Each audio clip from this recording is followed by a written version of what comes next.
پێغەمبەری شیرین ما صلی الله عليه وسلم ڕوو لە ئومەتەکەی خۆی ئەکا. سهلی کوڕی سعد لێ ئەگەڕێتەوە و عەزیزمان فەرمیەتی صلی الله عليه وسلم: من يضمن لي ما بين لحييه وما بين رجليه أضمن له الجنة.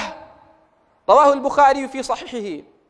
عزيز ما نفرمي صلى الله عليه وسلم هج كسي گرنتی دوشتن بداته پەیمان و بەڵێنی مسۆگەری دوشتن بداتێ بیپارێزێ یەکێکیان ئەوەی لە نێوان شەوێڵەکەیەتی کە زوبانە زوبانی بپارێزێ لە غەیبەت لە جنێودان لە شتی خراپ و پڕوپوچ و بێمانە و دووهەمینیان ئەوەی نێوان هەردوو قاچەکانی پارێزێ کە داوێنیەتی داوێنی پیس و بۆگەنی و نەکە لە زینا و لە داوێن پیسی ئەفەرمێ منیش گرێنتی و زەمانەتی بەهەشتی ئەدەمێ.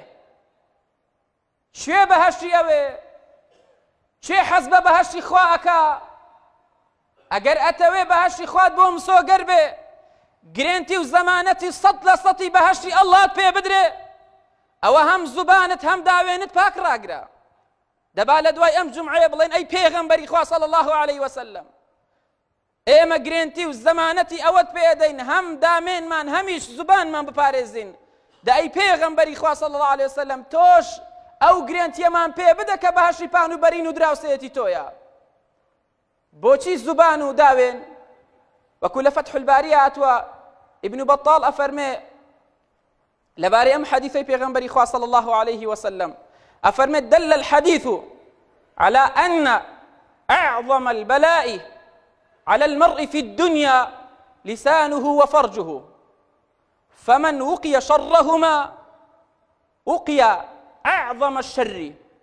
أفرمي أم حديث بلغي لسر أوي قورترين بلاء مصيبتك قورترين فتنيك قورترين نقبتك لسر مروف بو بيا وبو آفرت كتوشي بي بدستي وبناليني كوازي لينهيني كدجمنك سرسختي بي كسنگري ليقر بي بردوان بيوي قم رايكا ولا نيوي بري.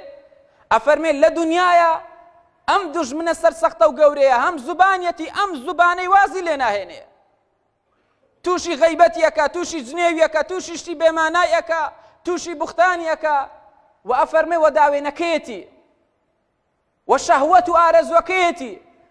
ئەفەرمێ هەچ کەسێک ئەگەر پارێزراو بوو لە شەڕ و لە فتنە و نیکبەتی زوبان و داوێنی ئەوە پارێزراو بە لە گەورەترین شەڕ و ئاشوب لەم دنیایەدا.